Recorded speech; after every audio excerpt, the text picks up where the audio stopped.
Okey, Sir. Okey. Okey, hari ini saya berada sekali lagi di Selangor, iaitu di Kelang, bersama dengan Yang Berhormat Menteri Besar Selangor, Yang Berhormat Menteri JPM, tugas-tugas khas, ya, dan juga KSN, serta beberapa menteri dan juga ketua-ketua jabatan KSU dan sebagainya. Pagi tadi saya melawat pusat perpindahan banjir, iaitu Pusat Perpindahan Sementara PPS di sekolah Teluk Gong dan juga sekolah Johan Steel. Ya, kita sama-sama meninjau mengenai keadaan di pusat perpindahan dan selain daripada meninjau pusat tersebut juga mendapatkan pandangan-pandangan dan aduan-aduan daripada mangsa yang berpindah. Selepas itu saya ke sini untuk mengadakan mesyuarat khas mengenai bukan saja persediaan tapi tindakan yang perlu diambil segera bagi menangani isu yang berbangkit. Setakat hari ini bilangan mangsa telah pun meningkat daripada 16,000 lebih kepada 6,000 lebih kepada lebih daripada 15,000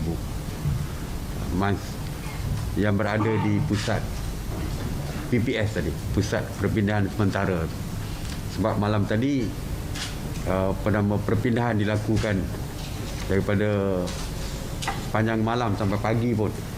Ya, sebab fokus seperti saya sebutkan dalam PC saya malam tadi, bahawa fokus kita semalam adalah untuk memindahkan mangsa supaya memastikan mereka selamat. Dan hari ini kalau semalam kita ada 48 PPS, hari ini kita dah meningkat kepada 103, iaitu di 8 daerah di seluruh negeri Selangor. Ada beberapa isu yang dibangkitkan tadi, iaitu yang kita bincangkan dari segi mereka yang terperangkap di rumah dan sebagainya, dilaporkan sudah pun selesai, sudah pun tiada lagi. Cuma mereka yang terperangkap di dalam kereta, ya, di tempat-tempat lain selain daripada rumah, dan tindakan sedang dilaksanakan untuk memindahkan mereka. Di dalam kawasan di pusat pemindahan, kita telah bersetuju supaya semua isu yang berbangkit seperti ketiadaan makanan diselesaikan. Kita selesaikan. Hari ini kita selesaikan semua isu yang berbangkit. Sebagai contoh, untuk makan malam sini dan breakfast, makan pagi besok akan disediakan oleh Kerajaan Negeri Selangor, dan mulai besok lunch onward akan disediakan oleh Jabatan Kebajikan Masyarakat. Jadi dari segi makanan kita kira selesai. Ini isu, ini perkara besar ni. Yang kedua, dari segi tempat tidur mereka. Sekarang ni kita faham tidur atas lantai simen dan sebagainya. Jadi kita dah mendapatkan komitmen daripada Jabatan Kebajikan Masyarakat, mereka akan menyediakan tempat tinggal yang kubikel tu. Kubikel tersebut dengan selimut, tilam dan sebagainya. Jadi kita harap isu yang berbangkit di pusat pemindahan tu dapat diselesaikan hari ini juga. Saya tak mahu timbul isu lagi. Begitu juga dengan keperluan lain. Saya pergi tadi, toilet, tandas, hanya menggunakan tandas sekolah. Tandas sekolah memang tidak mencukupi, pasal pelajar sekolah tidak seramai yang berpindah. Jadi memang tidak mencukupi. Jadi kita bersetuju untuk menyediakan tandas mudah alih itu, portable toilet, ya. Dan pihak PBT juga diminta untuk mencuci kawasan tersebut. Sebab kalau dah ramai ni, hujan pula tentu kotor lah. Jadi kita nak jaga kebersihan tu. Jadi longkang-longkang pun juga kita dah minta supaya JPS mengambil tindakan segera untuk mencuci longkang yang menyebabkan air tersumbat. Ini juga salah satu punca yang menyebabkan banjir dan juga banjir lambat surut kerana longkang yang tersumbat dan sebagainya. Jadi itu antara yang akan kita lakukan segera. Dari segi Kementerian Kesihatan, kita akan menyediakan 4 perkara. Tadi saya pergi tadi, ada tempat yang tidak ada medical team di sana. Tidak ada doktor, tidak ada jururawat dan sebagainya. Hari ini Ketua Pengarah Kesihatan pun ada bersama dalam mesyuarat kita, tersetuju untuk menyediakan nurse ataupun doktor di setiap PP Pusat Pembinaan Sementara. Kita akan sediakan ubat-ubatan, sanitizer, mask, topeng muka, pelitup muka. Kerana kita tahu mereka ni berpindah dalam waktu yang tergesa-gesa. Jadi ramai yang saya pergi tadi tidak ada mask, tapi tak boleh salahkan mereka kerana mereka tidak ada mask sendiri, tidak ada pelitup muka sendiri. Jadi ini akan disediakan oleh Kementerian Kesihatan. Ya, maknanya ada mask, ada sanitizer, ubat-ubatan, dan yang penting ini satu lagi adalah mereka akan cek COVID ni, saringan COVID ni melalui RTK antigen test. Akan dilakukan di setiap pusat pindahan untuk memastikan semua mangsa yang berpindah selamat daripada jangkitan COVID-19. Jadi saya nak sebutkan lagi, yang pertamanya pihak kerajaan persekutuan bersetuju untuk menyediakan sejumlah 100 juta ringgit untuk pasca banjir, iaitu membaiki kerosakan rumah dan infrastruktur yang lain. Jadi ini saya tahu banyak kerosakan berlaku. Jadi kita setakat ini kita akan menyediakan peruntukan awal ini sebanyak 100 juta untuk membaiki rumah dan infrastruktur yang rosak akibat banjir. Yang keduanya, setiap ketua isi rumah kita akan memberikan sumbangan sejumlah RM1,000 setiap orang, setiap ketua isi rumah. Ya, bukan setiap individu lah, tapi setiap ketua isi rumah RM1,000. Dan seperti yang sedia maklum bahawa kerajaan pada bulan September 2021 telah meningkatkan kadar bantuan wang ihsan, iaitu RM1,000 kepada isi rumah, dan kita akan mempercepatkan bayaran kepada kawasan yang terlibat banjir seperti di Selangor dan 6 negeri yang lain.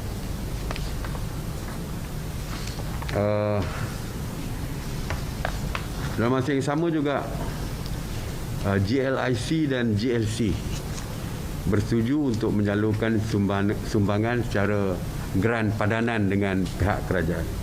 Dan untuk peringkat awal ini, setelah perbincangan dilakukan semalam, kita bersetuju untuk menyediakan 20 juta. Bermakna kalau 20 juta, 40 juta lah. Kita ada back to back padanan daripada kerajaan dan juga daripada GLC. Itu antara bantuan yang kita akan berikan secara segera bagi membantu mengurangkan bebanan kepada mangsa-mangsa banjir ini. Dan yang keduanya, kita tahu besok hari Isnin bermula hari kerja. Jadi mereka perlu bekerja walaupun mereka berpindah.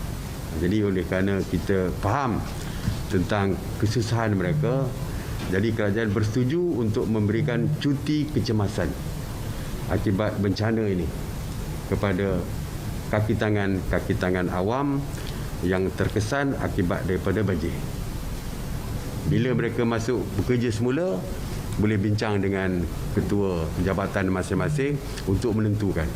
Saya harap selepas mereka dah balik ke rumah,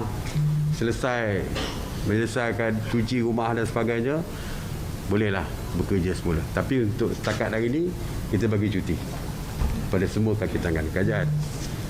Dan saya pun menyeru kepada majikan swasta juga, majikan swasta supaya memberikan cuti kecemasan kepada pekerja mereka yang terkesan akibat banjir ini. Dan kalau mereka setuju beri, 2 perkara yang kita syaratkan, iaitu tidak boleh ditolak cuti tahunan. Jangan tolak cuti tahunan lah. Jangan tolak cuti tahunan, dan tidak boleh dianggap sebagai tak boleh potongan gaji dilakukan. Kalau mereka cuti 5 hari, jangan dipotong gaji. Cuti tanpa paid leave lah, cuti berbayar lah. Jadi ini untuk kita membantu, selain daripada perkara-perkara yang saya sebutkan, membantu di pusat perpindahan sementara dan sebagainya, itu kita akan atasilah segala perkara yang timbul. Cuma saya nak sekali lagi menyebutkan, memang benar ada sedikit kelewatan semalam, sedikit penghantaran makanan dan sebagainya. Suka saya maklumkan, saya dimaklumkan oleh Kementerian Alam Sekitar, KASA, dan Kementerian ini bahawa hujan yang berlaku di Selangor semalam adalah hujan yang berlaku 1 hari itu biasanya berlaku untuk 1 bulan. Jumlah hujan yang turun tu 1 hari itu sepatutnya berlaku dalam jumlah tu dalam 1 bulan. Jadi sebab itulah bila berlaku tiba-tiba seperti itu, maka berlakulah kekalutan. Kekalutan. Sebab tu tidak ada preparation, tidak ada persediaan untuk berpindah rumah dan sebagainya. Jadi itu yang berlaku seperti itu. Tak sangka air akan naik begitu cepat. Itu yang ada yang duduk terpaksa tunggu di rumah untuk diambil oleh agensi-agensi yang terlibat dari segi perpindahan. Makanan tidak dapat dihantar semalam sebab jalan semua ditutup. Jalan ditenggelami air. Kalau ada pun atas jalan penuh dengan kereta yang takut tak memungkinkan untuk lalu menghantar makanan. Tapi hari ini saya difahamkan keadaan sudah pulih, Walaupun kalau keadaan tak pulih, kita mempunyai alternatif lain lah. Kita dah bincang tadi, kalau di kawasan yang tak boleh dilalui juga, even helikopter pun kita akan gunakan untuk menghantar makanan, kerana bagi kita hari ini tidak ada isu lagi sepatutnya timbul. Semua isu yang timbul semalam kita anggap selesai, dan kita tak mau dengar lagi isu yang timbul, sama ada tiada makanan, mereka yang nak berpindah tidak dipindahkan dan sebagainya. Anggota tentera, anggota polis, bomber, rela dan sebagainya semua pun telah digerakkan untuk membantu perpindahan dan juga perkara-perkara lain seperti pengangkutan barangan makanan. Okey, itu saja yang saya nak sampaikan. Saya difahamkan ada beberapa kawasan mungkin akan turun, boleh semakin surut airnya, kerana dari segi laporan yang kita dapati tadi untuk Selangor, Sungai Kelang air dah semakin menurun, Sungai Selangor menaik, Sungai Langat mendatar, tidak naik dan tidak turun. Jadi melalui laporan tadi kita jangka ada kawasan yang akan surut dan mungkin ada kawasan yang akan naik air. Tapi kita dah ada gambaran seperti ini, kita dah bersedia daripada awal. Jadi saya harap selepas ini, kalaupun ada tempat yang naik air di Selangor ini, tidak akan timbul barang isu lagi lah, kerana kita dah pun bersedia. Di negeri-negeri lain saya difahamkan keadaan sudah pun beransur pulih di Terengganu, walaupun di beberapa negeri seperti Pahang, Kelantan dan sebagainya masih lagi air sungai masih naik dan sebagainya. Oleh kerana beberapa negeri seperti di pantai timur ini telah pun sentiasa bersedia dengan banjir di musim tengkujuh ini, jadi isunya walaupun mungkin ada, tapi tidaklah seperti di Selangor yang banjirnya datang secara begitu mendadak sekali. Dan tak pernah berlaku pun di Selangor. Saya difahamkan di satu kawasan tu biasanya sampai dekat Buku Lali je. Hari ni sampai kat dada. Kerana hujan yang sepatutnya sebulan, taburan hujan tu tiba-tiba berlaku dalam satu hari. Okey, terima kasih. Berkenaan dengan doktor dengan nurse yang akan ditempatkan di PPS, adakah mereka akan diletakkan di semua PPS di seluruh negara? Dan yang kedua, apakah mereka akan standby selama 24 jam di PPS tersebut?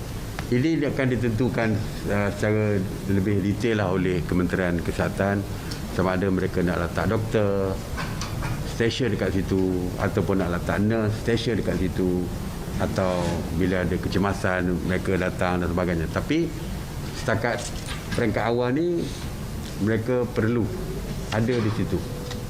Ya, berapa lama mereka ada di situ, 1 hari ke 2 hari, saya tak diterangkan secara lebih detail lah.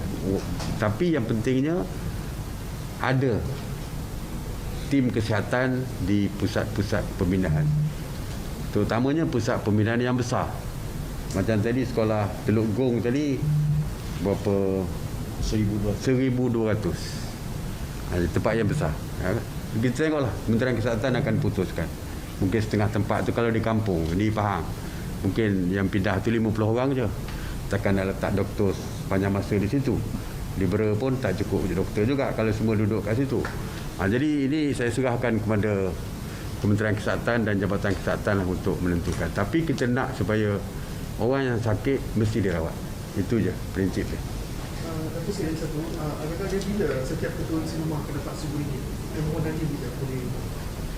Biasanya selepas banjir. Selepas mereka pulang ke rumah, baru kita akan bayar lah. Ya.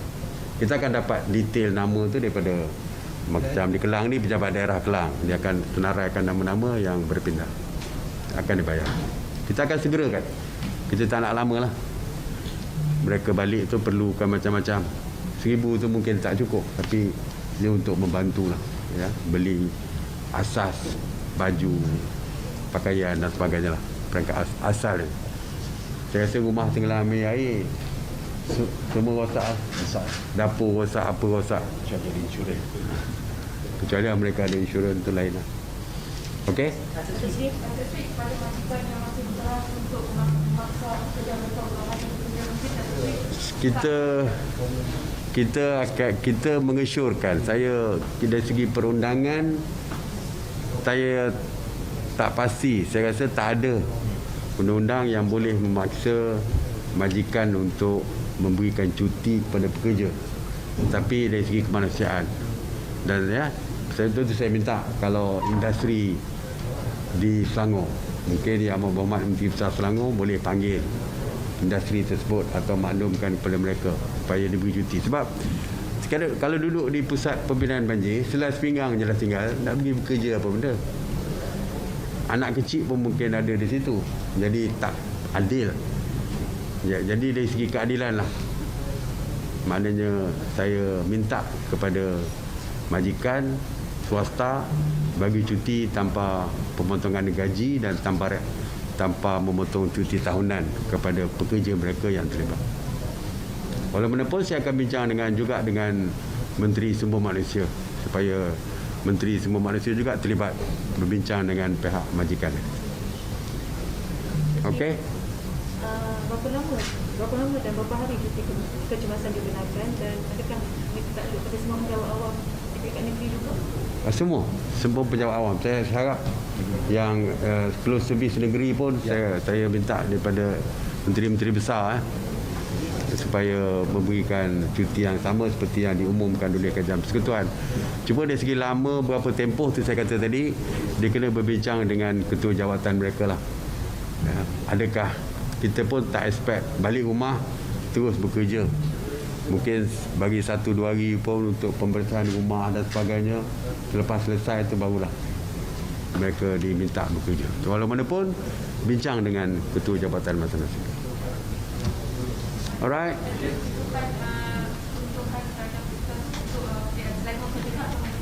Seluruh ya.